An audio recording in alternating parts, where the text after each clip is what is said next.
నాగర్ కర్నూలు జిల్లాలో మంత్రి పొంగులేటి మాట్లాడుతున్నారు. లైవ్ ద్వారా చూద్దాం. తప్పకుండా ఇందిరమ్మ ఇల్లు ఇస్తదని ఈ వేదిక ద్వారా ఇల్లు వచ్చిన వాళ్ళకి చెప్తున్నాను. ఇల్లు రాని వాళ్ళు కూడా ఎవరు నిరుత్సాహానికి పడాల్సిన పని లేదు. అంతేకాదు మీ దేవుళ్ళతో వచ్చిన మన ఇందిరమ్మ ప్రభుత్వం వాళ్ళు కాకి గోర పెడుతున్నారు.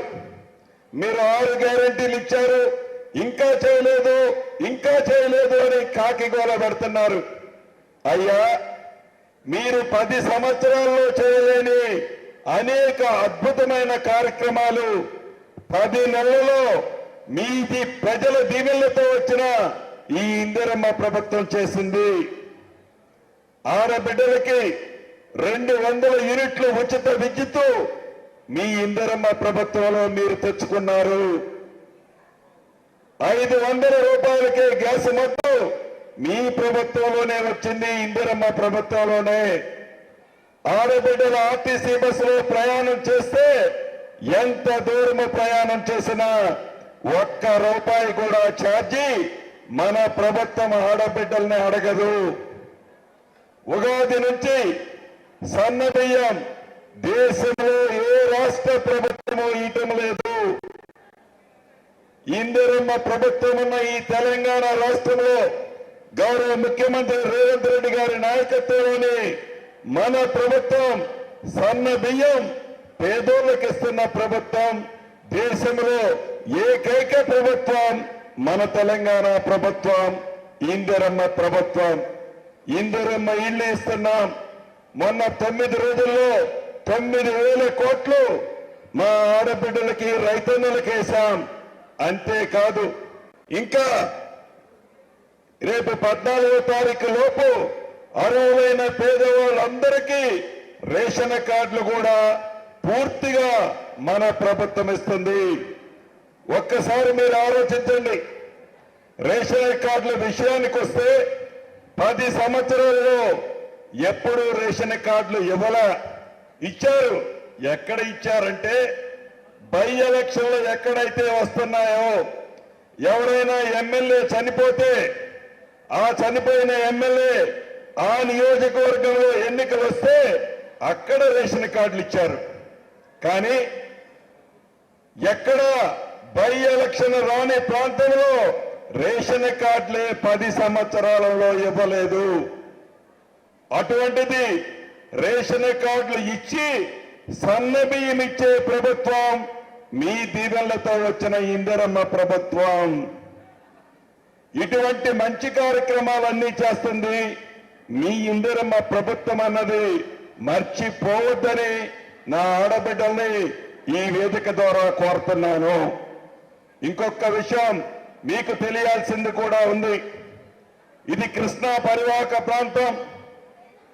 ఆనాడు ఉమ్మడి ఆంధ్రప్రదేశ్ లో దివంగత నేత రాజశేఖర రెడ్డి గారు ముఖ్యమంత్రిగా ఉన్నప్పుడు గోదావరి నీటిని కృష్ణా పరివాహక ప్రాంతమైన చేవెళ్ళకి యువతల ఇప్పుడు ముఖ్యమంత్రి గారి కాన్స్టిట్యున్సీ వరకు గోదావరి నీటిని తీసుకొచ్చే ప్రాజెక్టుని ఆనాడు కాంగ్రెస్ ప్రభుత్వంలో ఉమ్మడి ఆంధ్రప్రదేశ్ లో శాంక్షన్ చేసుకుంటే రాష్ట్ర విభజన జరిగిన తర్వాత వారి స్వార్థం కోసం, ఆ ధరల పరిపాలన స్వలాభం కోసం అటువంటి ప్రాజెక్టుని ఆ ప్రాణహితకి పేర్లు మార్చి కోట్లాది రూపాయల కమిషన్ల కోసం కాళేశ్వరం లాంటి ప్రాజెక్టులను కట్టి ప్రజల సొమ్ముని దుర్వినియోగం చేయడమే కాకుండా తెలంగాణ రాష్ట్ర రైతన్నులకు ఉన్న హక్కులని పక్క రాష్ట్రాలకి తాకట్టు పెట్టింది ఆనాటి ప్రబుద్ధులు. దానికి నిదర్శనమే ప్రాణహిత చేవెళ్ళ ప్రాజెక్టు. చేవెళ్ళ దాకా పొడిగించకుండా కేవలం హైదరాబాదుతో ఆపి పక్క రాష్ట్రంతో లాలూచీ పడ్డది ఆనాటి ప్రబుద్ధులే. ఆ ప్రబుద్ధులు వేసిన పునాదే ఈనాటి బంకచెర్ల. ఈ బంకచెర్ల ఫలితం తెలంగాణ ప్రజలకి ఇందిరమ్మ ప్రభుత్వం ఉన్నంత కాలం ఒక్క నీటి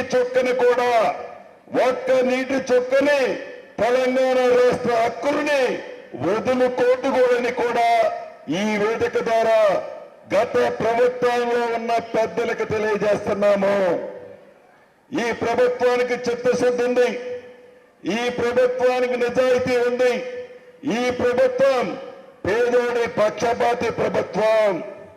పేదోడికి ఇచ్చిన హామీలు నెరవేర్చే దాంట్లో, పేదోడికి అండగా ఉండే దాంట్లో, పేదోడికి ఎంత సహాయం చేసే దాంట్లో ఈ ప్రభుత్వం ఎన్ని కష్టాలు వచ్చినా తల తాకట్టు పెట్టైనా ఇచ్చిన ప్రతి మాటని పేదోడికి అందిస్తుందని గౌరవ ముఖ్యమంత్రి రేవంత్ రెడ్డి గారు కూడా ఈ జిల్లా వాస్తవులే, ఈ నియోజకవర్గాల వాస్తవులే.